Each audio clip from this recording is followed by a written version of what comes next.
Fala, povo de Deus, graça e paz de Jesus sobre a sua vida. Estamos chegando ao nosso quinto dia de propósito, de leitura do Novo Testamento.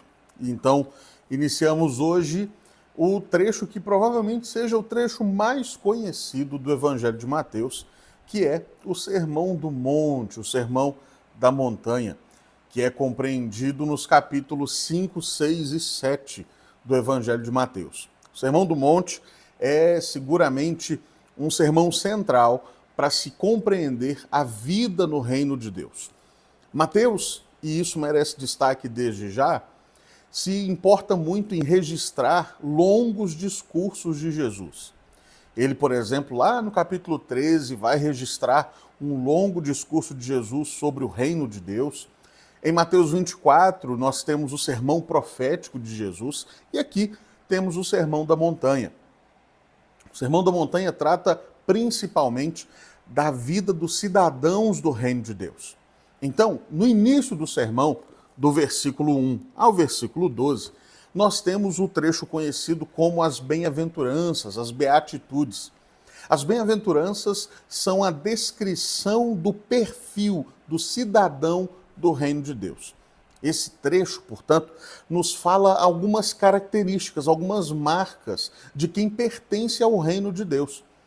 As bem-aventuranças, portanto, não são uma lista de mandamentos, não compreendem uma lista de mandamentos. Pelo contrário, é uma descrição. Ela já afirma o que os cidadãos do reino são e não aquilo que devem fazer. Ela afirma categoricamente, portanto, ou elas afirmam categoricamente, portanto, que os cidadãos do reino são bem-aventurados, são abençoados, são afortunados por Deus. São aqueles que são encontrados pela bondade misericordiosa e graciosa do Senhor. E ainda que as circunstâncias da vida sejam desfavoráveis, porque são encontrados por Deus e recebem auxílio, suporte, consolo da parte do Senhor, são, portanto, bem-aventurados. Porque, afinal, as bem-aventuranças são, no mínimo, estranhas para um mundo que dita o tempo todo que você merece ser feliz a qualquer custo. E o Senhor Jesus vai num caminho diferente, por exemplo, quando diz que bem-aventurados são os que choram, são os que têm fome e sede de justiça. Ora, onde está a felicidade em chorar? Onde está a felicidade em ter fome e sede de justiça? A felicidade está, a bem-aventurança está no complemento da bem-aventurança. Bem-aventurados os que choram, porque serão consolados. Bem-aventurados os que têm fome e sede de justiça, porque serão saciados. O povo de Deus é o povo mais feliz da terra, é o povo mais bem-aventurado, mais abençoado da terra. Então Jesus inicia o Sermão da Montanha, o Sermão do Reino de Deus, dizendo quem são os habitantes desse reino. Logo em seguida, ele mostra qual é o caráter e a função dos cidadãos desse reino. Ele conta em sequência duas breves parábolas, a parábola do sal e a parábola da luz, e afirma que os cidadãos do reino são sal da terra e são luz do mundo. Por quê? O sal e a luz têm a mesma função de fazer diferença no ambiente onde estão. O sal importa, faz diferença onde é lançado. A luz importa e quando chega no ambiente de trevas, as trevas se desfazem. O sal ainda, dentro do contexto de Jesus, tem a função de preservar da deterioração e da corrupção. Os discípulos de Cristo, portanto, os cidadãos do reino de Deus, portanto, são agentes de Deus neste mundo para preservar este mundo da corrupção e da deterioração. Queridos, nós precisamos estar muito atentos à nossa função. Como nós temos agido como cidadãos do reino de Deus nesse mundo, como instrumentos para preservar o mundo da corrupção, como instrumentos para preservar o mundo da sua deterioração moral, como a igreja tem se posicionado nesse mundo como sal da terra, como a igreja tem se posicionado nesse mundo como luz. Como nós temos impactado esse mundo que está imerso em trevas. Como a nossa presença tem sido de fato fiel ao Senhor no mundo de Deus. nós precisamos entender a nossa responsabilidade de ser sal e luz. Na sequência, o texto nos diz, do verso 17 ao verso 20, que Jesus não veio revogar a lei, Jesus veio cumprir. Os judeus compilaram, ao longo de diversos anos, mais de 600 mandamentos e preceitos. Viviam no limite da lei. Viviam no limite dos mandamentos que eles mesmos criaram. E é óbvio, isso era pesado demais.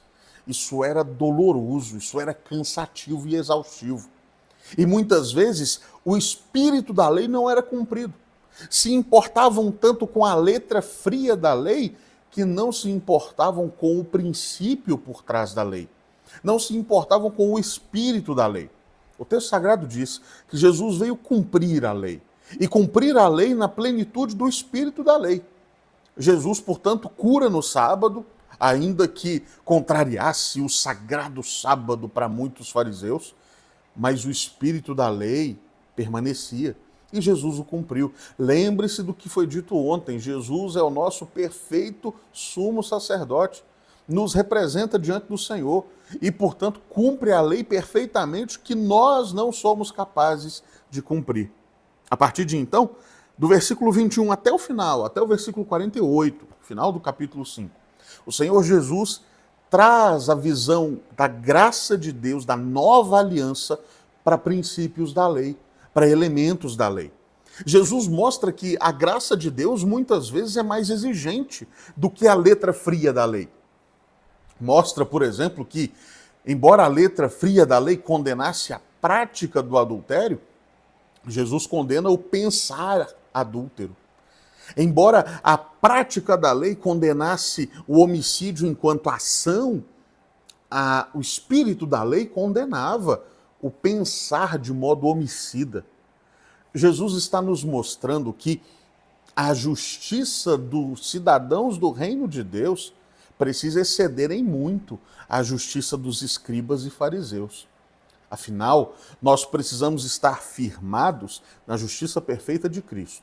Precisamos estar alinhados e ligados plenamente a Cristo Jesus, porque Ele encarna, Ele de fato vem a esse mundo, cumpre a lei de maneira cabal, definitiva, absoluta e perfeita, e no cumprimento dele nós somos salvos. Na perfeição dele, nós somos, por Deus, declarados justos, justificados. É o que Paulo vai ensinar lá em Romanos capítulo 5, capítulo que a gente ainda, com a graça de Deus, vai chegar a pensar. Portanto, o que é necessário se entender nesse grande trecho, nesse primeiro capítulo do Sermão do Monte, está lá no último versículo. O que Jesus diz? Portanto, sede perfeitos, como perfeito é o vosso Pai Celeste. Mas, Arthur, não consigo. Mas me permita te perguntar de volta, o quanto você tem tentado? O quanto nós temos buscado fazer a vontade do Senhor com zelo, com amor, cumprindo o espírito da lei? O quanto temos buscado a perfeição, ainda que não sejamos perfeitos? Por vezes, queridos, nós temos nivelado a nossa fé de maneira muito rasteira, muito por baixo. Porque não conseguimos a perfeição nessa vida, achamos que a absoluta imperfeição é agradável a Deus e não é. Nós precisamos levar Deus a sério. Precisamos levar a vida cristã a sério. Levar o seguir a Jesus, o discipulado com Cristo Jesus a sério. E entender o seu chamado. Sejam perfeitos, como perfeito é o vosso Pai Celeste. Que busquemos a perfeição. Que busquemos crescer na fé, que busquemos crescer espiritualmente, que busquemos crescer na obediência ao Senhor dia após dia, para que em tudo o nome de Jesus seja em nós glorificado e engrandecido. Que o Senhor abençoe a sua vida.